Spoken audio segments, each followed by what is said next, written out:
హైడ్రా కింద పెద్ద ఎత్తున కూల్చివేతలు చేపట్టిన తెలంగాణ ప్రభుత్వం ముఖ్యంగా ఎలా చూస్తారు?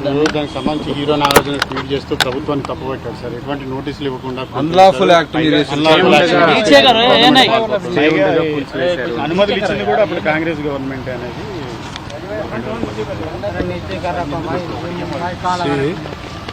చట్టవిరుద్ధంగా మీరు చేశారని హైదరాబాద్ నగరం లేక్స్, రాక్స్, ఈ లేక్స్ రాక్స్ అనేది హైదరాబాద్ నగరానికి పేరు ప్రఖ్యాతులు తీసుకొచ్చినటువంటి విషయాలు ఈ రెండు కూడా.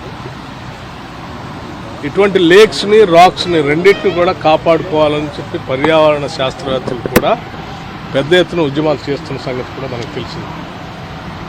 హైదరాబాద్ నగరంలోనే కాకుండా పరిసర ప్రాంతాల్లో జిహెచ్ఎంసీ పరిధిలో up to outer ring road వరకు ఉన్నటువంటి ప్రాంతాల్లో పెద్ద ఎత్తున లేక్స్ అన్నిటిలో కూడా లోపలనే బిల్డింగులు కట్టి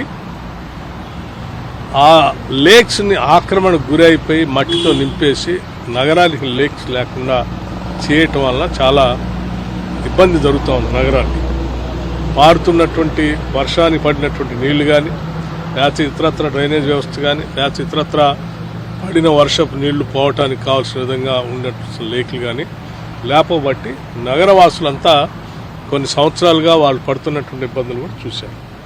దీన్ని దృష్టిలో పెట్టుకొని భవిష్యత్ నగరవాసులు ఎవరికి కూడా గత పాలకులు కానీ మన పూర్వీకులు కానీ మనకి కట్టించి అందించినటువంటి ఈ లేక్స్ ఏమీ కూడా ఆక్రమణకు గురి కాకుండా ఉండాలనేటువంటి ఆలోచనతో ఏర్పాటు చేసింది హైడ్రా.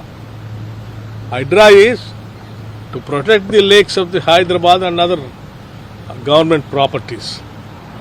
సో దీన్ని ప్రజలంతా కూడా ఆహ్వానిస్తూ ఉన్నారు.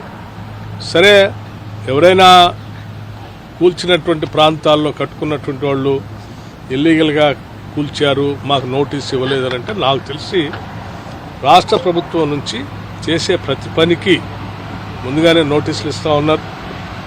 అట్లాగే వాటన్నిటి లేక్స్లో ఎక్కడైతే కట్టారో బఫర్ జోన్ కూడా కాదు, లేక్స్లోనే నేరుగా లేక్స్లో కట్టినటువంటి వాటిపైనే ముందుగా చర్యలు తీసుకుంటున్నారు. దీనికి ప్రజలందరూ కూడా సహకరించాలని కోరుతా ఉన్నాను. నేను ఇంకో విషయం కూడా చెప్తా ఉన్నాను. నా శాఖలోనే, నా దగ్గరే ప్లానింగ్ డిపార్ట్మెంట్లో ట్రాక్ ఉంది, రిమోట్ సెన్సింగ్.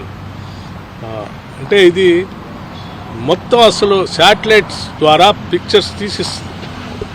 2014 కంటే ముందు, రాష్ట్ర విభజన జరగకముందు అలా ఎన్ని చెరువులు ఉన్నాయి హైదరాబాద్ చుట్టూ శాటిలైట్ పిక్చర్స్ ద్వారా తీసినటువంటి మ్యాప్స్ అన్ని సమాచారం తీయమని చెప్పారు.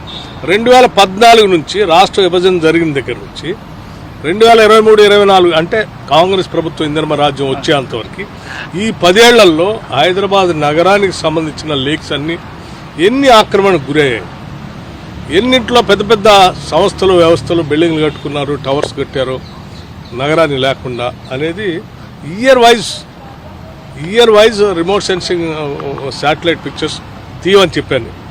వాటన్నిటిని తీసి అధికారికంగా వారికి అందిస్తున్నాం. వాటన్నిటిని ప్రజల ముందు కూడా పెడతాం. ఇన్ని లేకులు 2014 అప్పుడు ఉన్నాయి, 2023-24 వచ్చేవరకు ఈ లేకులన్నీ ఆక్రమణకు గురైంది. ఏం చేద్దాం మీరే చెప్పండి.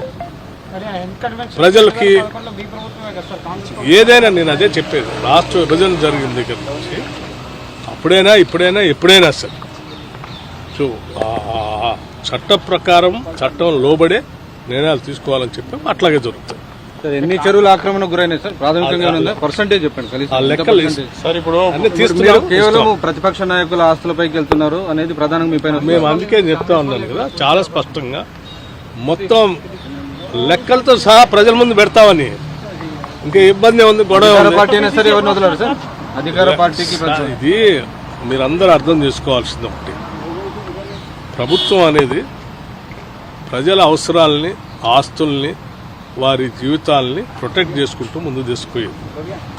ఇక్కడ అధికార పార్టీయా లేకపోతే ప్రతిపక్ష పార్టీ అనేది అంశం కాదు. ప్రజలకు సంబంధించిన నగరాన్ని, ప్రజలకు సంబంధించిన లేక్స్ని కాపాడటం అనేది ప్రభుత్వం యొక్క ప్రధాన బాధ్యత. ఆ బాధ్యత చేస్తుంది. ఈ బాధ్యత వద్దని ఎవరైనా కోరుకుంటే ప్రజలు మనల్ని తప్పుపడతారు. అటువంటి చేయొద్దనే కోరుతాం.